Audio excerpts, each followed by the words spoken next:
Hello friends.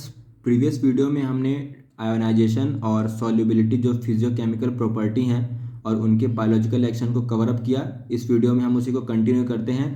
Physiochemical property के बारे में हम देख रहे थे, तो हमारी थर्ड फिजियोकेमिकल प्रॉपर्टी जो है वो है पार्टीशन कोएफिशिएंट। तो इसी को अब हम कंटिन्यू करते हैं। तो पार्टीशन कोएफिशिएंट है क्या? तो it is the concentration of drug molecule in lipid phase और वाटर फेज। जैसे क्या होता है कि कोई भी ड्रग को हम लेते हैं तो वो किस अमाउंट में लिपिड फेज में है और कितने अमाउंट में वाटर फेज में है, उसी के रेशियो को ही पार्टीशन कोएफिशिएंट कहते हैं। ठीक है, जैसे हमारा पार्टीशन कोएफिशिएंट को पी से डिनोट करते हैं, तो partition coefficient is equal to concentration of drug in lipid phase upon concentration of drug in water phase. ठीक है, partition coefficient is more than one, it mean drug is lipophilic in nature. ठीक है, इस equation को solve करते हैं और अगर किसी भी ड्रग की पार्टीशन कोएफिशिएंट एक से ज़्यादा है, ठीक है, क्या बोला मैंने, अगर किसी भी ड्रग की पार्टीशन कोएफिशिएंट एक से ज़्यादा है, इसका मतलब ड्रग जो है वो लाइपोफिलिक नेचर की है। ठीक है, अगर किसी ड्रग की पार्टीशन कोएफिशिएंट एक से कम है, पार्टीशन कोएफिशिएंट अगर एक से कम है, तो इसका मतलब कि वो ड्रग जो है वो लाइपोफिलिक नेचर की है। ठीक है, higher value of partition coefficient then diffusion of drug across the membrane will be higher. ठीक है, ये बताया जा रहा है कि अगर किसी ड्रग का पार्टीशन कोएफिशिएंट ज़्यादा है, इसका मतलब कि वो ड्रग जो है वो बहुत जल्दी मेम्ब्रेन को क्रॉस कर लेगी और मेम्ब्रेन को क्रॉस करने की एबिलिटी उस ड्रग में ज़्यादा होगी। ठीक है, जाहिर सी बात है, जैसे हमारी मेम्ब्रेन है, ये मेम्ब्रेन जो है हमारी के लिपिड्स की बनी होती है। ठीक है, और अगर पार्टीशन कोएफिशिएंट किसी ड्रग का ज़्यादा है, इसका मतलब ड्रग जो है लाइपोफिलिक नेचर की है। अगर हमारी ड्रग भी लाइपोफिलिक नेचर की है और हमारी ये मेम्ब्रेन भी लाइपोफिलिक नेचर की है, तो ठीक है, तो ये लाइपोफिलिक ड्रग जो है वो इसको जल्दी क्रॉस कर जाएगी। ठीक है, वही बताया जा रहा है कि higher value of partition coefficient then diffusion of drug across the membrane जो होता है वो हायर होता है।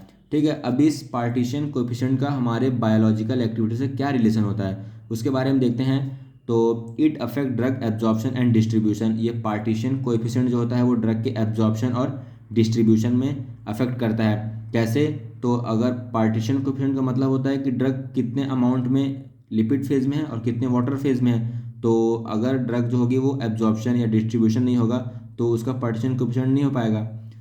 नेक्स्ट है help to know the nature of drug that is hydrophilic और लाइपोफिलिक इन नेचर। ठीक है, पार्टीशन कोएफिशिएंट हमको ये बताता है कि कोई किसी भी ड्रग का नेचर कैसा है, हाइड्रोफिलिक है या फिर लाइपोफिलिक है।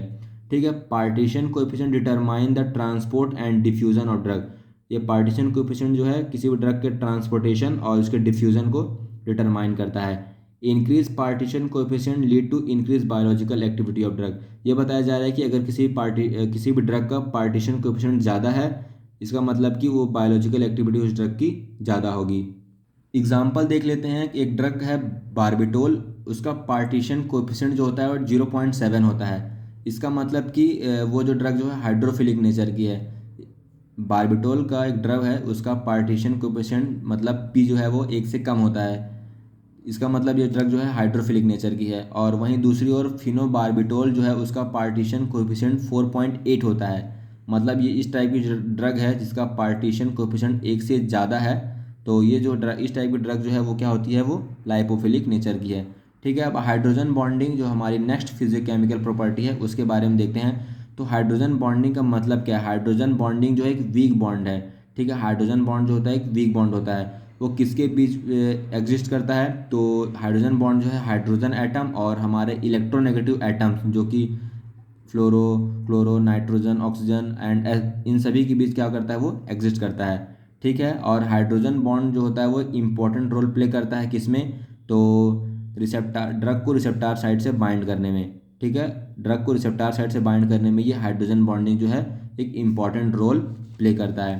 ठीक है, अभी हाइड्रोजन बॉन्डिंग जो है टू टाइप के होता है। कौन कौन से? तो इंटरमॉलिक्यूलर और इंट्रामॉलिक्यूलर। अब क्या क्या होता है इंटरमॉलिक्यूलर? तो when hydrogen bonding is form between two और मोर मॉलिक्यूल। जैसे हो गया, हम वाटर का एग्जांपल लेते हैं, जैसे ये हो गया वाटर का एक मॉलिक्यूल और ये दूसरा मॉलिक्यूल, ठीक है, तीसरा मॉलिक्यूल। तो जब दो मॉलिक्यूल के बीच में जो बॉन्डिंग होती है उसको बोलते हैं इंटरमॉलिक्यूलर हाइड्रोजन बॉन्डिंग। जैसे इसका एग्जांपल है, ठीक है, ये तीन अलग अलग क्या है, अपना मॉलिक्यूल हैं, इन दोनों मॉलिक्यूल के बीच जो बॉन्डिंग है। ठीक है, तो इस टाइप की बॉन्डिंग को, जिसमें दो मॉलिक्यूल के बीच में जो बॉन्डिंग होती है, उसको इंटरमॉलिक्यूलर हाइड्रोजन बॉन्डिंग बोलते हैं। अब इंट्रामॉलिक्यूलर हाइड्रोजन बॉन्डिंग के बारे में देखते हैं। तो when hydrogen bonding is form between two atom with in a molecule, ठीक है, क्या होता है कि इंट्रामॉलिक्यूलर हाइड्रोजन बॉन्डिंग उसको बोलते हैं जिसमें क्या होता है कि जब एक मॉलिक्यूल के अंदर, ठीक है, जैसे ये हमारा एक सैलिसिलिक एसिड का एग्जांपल देखते हैं, ये हमारा एक मॉलिक्यूल है, ठीक है, इसमें दो एटम्स के बीच में क्या हो रहा है, हाइड्रोजन बॉन्ड फॉर्म हो रहा है। तो इस टाइप की बॉन्डिंग को इंट्रामॉलिक्यूलर हाइड्रोजन बॉन्डिंग बोलते हैं। तो इसमें यही होता है कि एक मॉलिक्यूल होता है और इसमें दो एटम के बीच जो होता है वो हाइड्रोजन बॉन्डिंग होती है। तो इस टाइप की हाइड्रोजन बॉन्डिंग को इंट्रामॉलिक्यूलर हाइड्रोजन बॉन्डिंग बोलते हैं। ठीक है, अब इस हाइड्रोजन बॉन्डिंग का हमारे बायोलॉजिकल एक्शन से क्या रिलेशन हो सकता है उसके बारे में देखते हैं। तो मेनी फिजिकल प्रॉपर्टीज जो होती हैं वो हाइड्रोजन बॉन्डिंग के द्वारा अफेक्ट की जाती हैं। और इंट्रामॉलिक्यूलर हाइड्रोजन बॉन्डिंग क्या करता है, डिक्रीज करता है मेल्टिंग पॉइंट, बॉइलिंग पॉइंट और सॉल्युबिलिटी को। क्या देखा हमने, जैसे ये कोई भी मॉलिक्यूल है, उन दोनों उस मॉलिक्यूल में जो भी एटम लगे हैं उनके बीच में जो हाइड्रोजन बॉन्डिंग होती है उसको इंट्रामॉलिक्यूलर हाइड्रोजन बॉन्डिंग बोलते हैं। तो इस टाइप की जो बॉन्डिंग होती है वो क्या करती है, मेल्टिंग पॉइंट, बॉइलिंग पॉइंट और सॉल्युबिलिटी को डिक्रीज कर देती है। उसी तरह अपोजिट क्या है उसका, इंटरमॉलिक्यूलर क्या करता है, हाइड्रोजन बॉन्डिंग को इंटरमॉलिक्यूलर हाइड्रोजन बॉन्डिंग जो है वो मेल्टिंग पॉइंट, बॉइलिंग पॉइंट और सॉल्युबिलिटी को इंक्रीज कर देता है। ठीक है, और ये जो हाइड्रोजन बॉन्डिंग है वो हेल्प करता है, किस में हेल्प करता है, तो एंजाइम और प्रोटीन के साथ इंटरेक्शन करने के लिए। ठीक है, ये जो important in drug receptor interaction, ठीक है, हाइड्रोजन बॉन्डिंग जो है हेल्प करता है ड्रग को रिसेप्टार से इंटरेक्ट करने में। ठीक है, hydrogen bonding helpful for pharmacokinetic activity of drug. ये हाइड्रोजन बॉन्डिंग जो है ड्रग की फार्माकोकाइनेटिक प्रॉपर्टी में हेल्प करता है, क्योंकि जब ड्रग जो है वो रिसेप्टार के साथ बाइंड करती है, तो अगर ड्रग जो हाइड्रोजन बॉन्डिंग के साथ अगर ड्रग इस रिसेप्टार के साथ बाइंड करेगी तो जल्दी ही इस रिसेप्टार से बाइंड करके रिमूव हो जाएगी। ठीक है, और अपने एक्शन को ये रिसेप्टार जल्दी प्रोड्यूस करेगा। ठीक है, अब हमारी नेक्स्ट फिजियोकेमिकल प्रॉपर्टी जो प्रोटीन बाइंडिंग है उसके बारे में देखते हैं। प्रोटीन बाइंडिंग क्या होती है, तो एक प्रोसेस है, इसमें क्या होता है कि ड्रग मॉलिक्यूल जो है उस प्रोटीन के साथ बॉन्ड फॉर्मेशन हो जाता है। जैसे एग्जांपल है, ये ड्रग है, कोई भी ड्रग है, इस किसी प्रोटीन के साथ बाइंड करती है और कॉम्प्लेक्स फॉर्म करती है। ड्रग प्रोटीन का कॉम्प्लेक्स फॉर्म होता है, इसी को प्रोटीन बाइंडिंग बोलते हैं। एग्जैक्ट डेफिनेशन देखते हैं, तो it is a process in which drug molecule bind with protein and complex between drug and protein are called protein binding, या फिर इसी को प्रोटीन ड्रग बाइंडिंग भी बोलते हैं। अब टाइप्स ऑफ प्रोटीन देख लेते हैं, कौन कौन से प्रोटीन हैं जो हमारे सिस्टेमिक सर्कुलेशन में प्रेजेंट होते हैं। तो फर्स्ट है फाइब्रिनोजेन प्रोटीन, ये जो होता है एवरी ड्रग, प्रत्येक ड्रग के साथ बाइंड नहीं करता है। ग्लोब्यूलिन जो है ये मतलब इस टाइप की प्रोटीन का यूज़ जो है एड्रेनलिन और कोलिनर्जिक ड्रग के साथ बाइंड कराने के लिए किया जाता है। ग्लोब्यूलिन जो प्रोटीन है 3 टाइप की होती है, अल्फा, बीटा और गामा। ठीक है, एल्ब्यूमिन प्रोटीन भी हमारे ब्लड में प्रेजेंट होती है। 60% प्रोटीन जो है वो एल्ब्यूमिन प्रोटीन होती है जो कि हमारे ब्लड में प्रेजेंट होती है। और एल्ब्यूमिन जो है अधिकतर क्या होता है, मोस्टली एसिडिक ड्रग के साथ बाइंड करती है। और एल्ब्यूमिन प्रोटीन का यूज़ जो है वो टारगेटेड एक्शन पे वर्क करने के लिए किया जाता है। नेक्स्ट प्रोटीन है अल्फा एसिड ग्लाइकोप्रोटीन, ये क्या होता है, जनरली बेसिक ड्रग के साथ बाइंड करती है। ठीक है, अब जब ड्रग जो है किसी प्रोटीन के साथ कॉम्प्लेक्स फॉर्म करती है, जब ड्रग किसी प्रोटीन के साथ कॉम्प्लेक्स फॉर्म करती है तो 2 टाइप का कॉम्प्लेक्स फॉर्म होता है, एक रिवर्सिबल और दूसरा होता है इरिवर्सिबल। ठीक है, क्या बोला मैंने, जब कोई भी ड्रग है किसी प्रोटीन के साथ मतलब कॉम्प्लेक्स फॉर्म करती है तो 2 टाइप का कॉम्प्लेक्स फॉर्मेशन हो सकता है। फर्स्ट है रिवर्सिबल, दूसरा इरिवर्सिबल। रिवर्सिबल के बारे में देखते हैं, तो इसमें क्या होता है कि इसमें क्या होता है कि drug is bind with protein with very weak force like hydrogen bond, van der Waals force. ठीक है, रिवर्सिबल बाइंडिंग में क्या होता है कि कोई भी ड्रग है वो प्रोटीन के साथ बहुत ही वीक फोर्स के साथ बाइंड करती है, जैसे कि हाइड्रोजन बॉन्डिंग हो गया, वॉन डर वाल्स। जिससे क्या होता है कि हाइड्रोजन बॉन्डिंग मतलब वीक बॉन्डिंग के कारण क्या होता है कि ड्रग जो है उस प्रोटीन के साथ इजीली डिटैच हो जाती है और ड्रग जो होती है फ्री हो जाती है, फ्री फॉर्म में आ जाती है। अब ये फ्री ड्रग जो है क्या करेगी, इस रिसेप्टार के साथ बाइंड करेगी और अपने फार्माकोलॉजिकल एक्टिविटी को शो करेगी। क्या बोला मैंने रिवर्सिबल में, कि कोई भी ड्रग है वो रिसेप्टार के साथ बहुत ही वीक फोर्स के साथ बाइंड करेगी, जिससे ड्रग जो है वो जल्दी रिमूव हो जाएगी और रिसेप्टार के साथ बाइंड हो जाएगी और अपने फार्माकोलॉजिकल एक्शन को शो करेगी। ठीक है, वहीं दूसरी ओर इरिवर्सिबल में क्या होता है कि कोई भी ड्रग है वो किसी प्रोटीन के साथ बहुत ही स्ट्रॉन्ग बॉन्ड के साथ कॉम्प्लेक्स फॉर्म कर लेती है, जिससे क्या हो जाता है वो इजीली डिटैच नहीं हो पाता है। और अगर ड्रग रिमूव नहीं होगी तो क्या होगा, वो रिसेप्टर के साथ बाइंड नहीं करेगी और अपने फार्माकोलॉजिकल एक्शन को शो नहीं करेगी। तो इरिवर्सिबल में क्या होता है कि स्ट्रॉन्ग बॉन्डिंग होती है और रिवर्सिबल में वीक बॉन्डिंग होती है। कुछ ड्रग के केस में क्या होता है कि रिवर्सिबल और इरिवर्सिबल दोनों टाइप की बॉन्डिंग होनी चाहिए।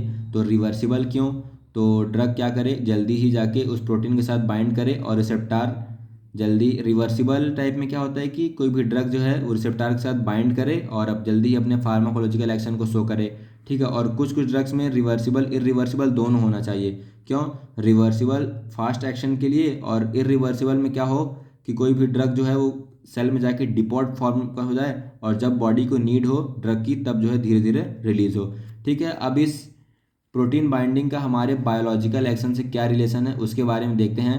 तो protein binding help in the absorption of drug.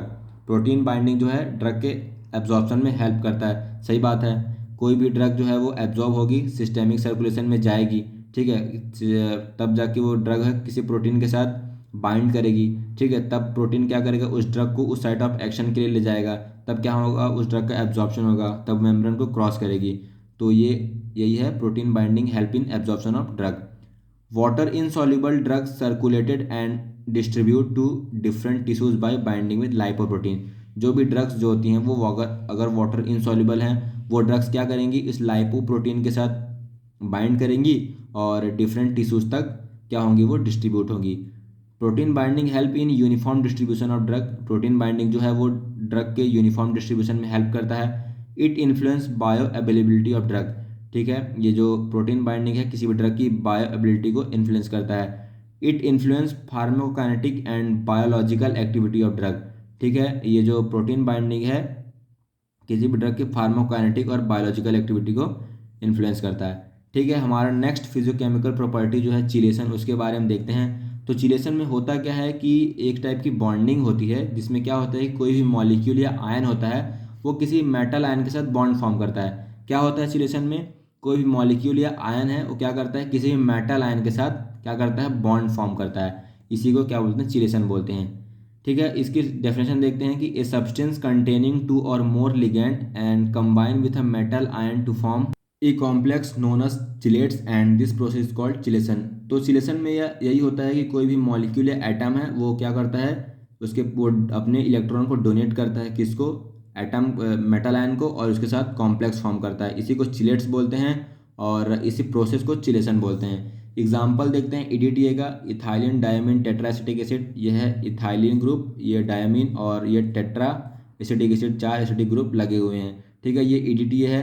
क्या करता है कि ये 6 साइड से क्या करता है, मेटल आयन के साथ अटैच हो जाता है, इसी कारण इसको EDTA को हेक्साडेंटेट बोलते हैं।